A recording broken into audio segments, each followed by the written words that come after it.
আরে জানো কি হয়েছে? ওই যে কালকে বললাম না, সব ফাঁস হয়ে গেছে।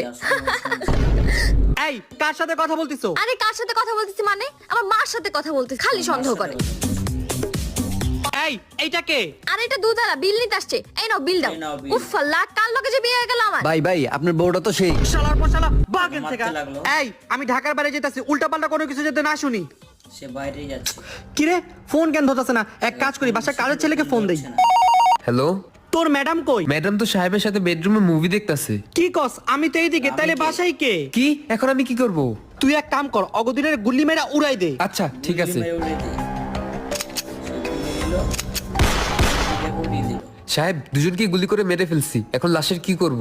লাশ ঘরের পিছনে সুইমিং পুল আছে, ওইখানে ফালাই দে। কিন্তু আমাদের বাসায় তো কোনো সুইমিং পুলই নাই। ভাই আপনি কোন জায়গা থেকে বলতিছেন? পাবনা থেকে। সরি ভাই, রং নাম্বার। এখন আমার কি হবে? আল্লাহ গো।